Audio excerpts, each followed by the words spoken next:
RTO વાળાને બોલાવો ને, કોઈ એક જણા બોલાવો તમારે જે રિસ્પોન્સિબલ ઓફિસર હોય આગળ. Please, જરા મારે ચર્ચા કરવી છે. please, you are please, please, my lord. Preventing me My from lords, I cannot, I can, my lords. શું ચાલે છે તમારા આરટીઓમાં?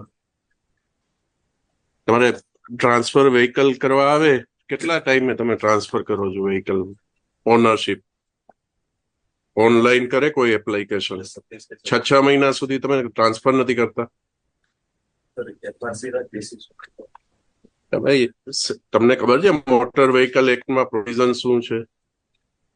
ઓનર કોણ ગણાય? જેના નામે વ્હીકલ હોય એ ગણાય. આજ કોઈ માણસ વેચી દે પછી શું? તમે 6 મહિના સુધી ટ્રાન્સફર ન કરો, ત્યાં સુધીમાં એક્સિડન્ટ થાય તો હુ ઇઝ રિસ્પોન્સિબલ? આરટીઓ. કેમ તમારે એટલે એમાં એજન્ટને રાખે અને તો જ થાય કામ, એવું છે તમારે? કેમ પબ્લિકને તકલીફ કેમ પડે છે? સેમ ડે તમારે ઓનલાઈન હોય છે, ઓનલાઈન અપડેટ કરો છો. 6 મહિના સુધી ટ્રાન્સફર નથી થતા તમારા વ્હીકલ. સપોઝ હસબન્ડ કોઈ ગુજરી જાય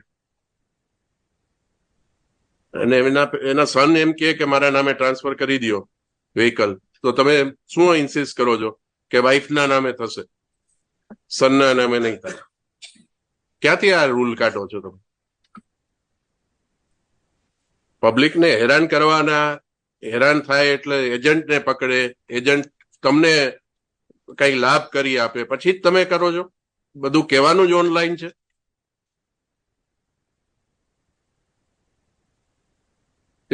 ફિટનેસ સર્ટિફિકેટમાં કેટલો ટાઈમ લો છો? ક્યારેય ચેક કરો છો રોડ ઉપર જઈને કે ફિટનેસ સર્ટિફિકેટ કેટલાનું છે? કેટલી રિક્ષાઓ અમદાવાદમાં ફરે છે જેમાં એના સર્ટિફિકેટ નથી, પરમિટ નથી? તમે બેસીને ખાલી એક એજન્ટ સાથે તમારું લાયઝન કરવાનું? આ પબ્લિક માટે તમે આરટીઓ ચલાવો છો કે કોઈ એજન્ટ માટે ચલાવો છો કે તમારા સ્ટાફનો લાભ થાય એના માટે ચલાવો છો? પેમેન્ટ તો આ કરે છે ને ગવર્મેન્ટ, પગાર તો તમને આપે છે ને ટાઈમસર.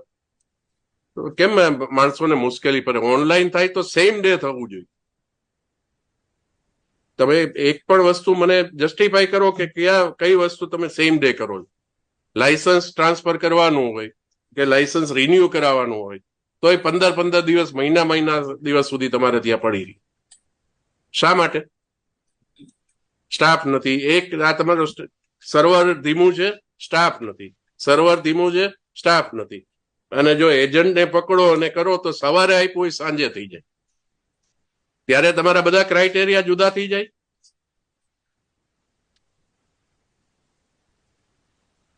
તમારે સુધારો કરવાનો હોય તો, નહીતર અમારા ઓર્ડર, અમને આમાં ઓર્ડરમાં અમે લખવાના જ છીએ. આ તો બધું ચાલે જ નહીં. એકદમ અંધેર તંત્ર છે તો. અને તમને એવું છે કે પબ્લિકને જેટલા હેરાન કરો એટલા પૈસા, જે ડિપાર્ટમેન્ટને સત્તા આપી છે એને હેરાન કરો એટલા પૈસા વધારે આપણને મળે. ગવર્મેન્ટને નહીં, જે કામ કરતા હોય એનો લાભ વ્યક્તિગત તમે જુઓ. Otherwise there is no purpose. તમારી પાસે કામ આવે તો સવારે આવે તો સાંજે કેમ ન થઈ જાય? બીજા દિવસે એક રિઝનેબલ ટાઈમ 24 કલાક, 48 કલાક. 6 મહિના તમને, મારી પાસે દાખલો છે, મારા નજીકના સગાનો દાખલો છે. 6 મહિના સુધી એમનું એક્સેસ જેવું વ્હીકલ ટ્રાન્સફર નથી કરતા.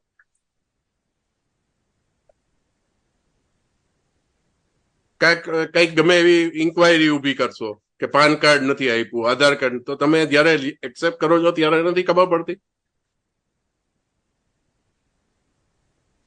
તમારે શું સિસ્ટમમાં કરેક્શન કરવાનું? મને વ્યક્તિગત કોઈ સામે વાંધો નથી, પણ તમારો જે એરિંગ ઓફિસર હોય, તમારો સ્ટાફમાં ઘણા ખૂબ સારું કામ કરતા હશે, પણ જે નથી કરતા અને જેની મેન્ટાલિટી આવી છે, માણસોના કામ દબાવી રાખે છે, એનું કઈ કરવાનું નથી તમારે?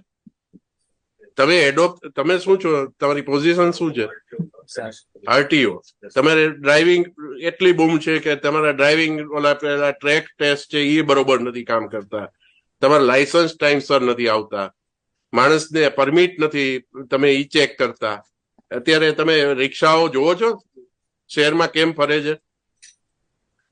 પેપર ન્યૂઝપેપરના તો ફોટોગ્રાફ એટલીસ્ટ કન્સિડર કરો તમે. કઈ રીતે હોય છે? બહાર પેલા દફતર લટકાયેલા હોય છે, 10 પેસેન્જર ભર્યા હોય છે, તમે કઈ રીતે પરમિટ કરો છો? મારુતિ વાહનમાં કેટલા ભર્યા હોય છે? અહીંયા તમે ઇસ્કોન સર્કલ ઉપર ક્યારેય જોયું છે તમે?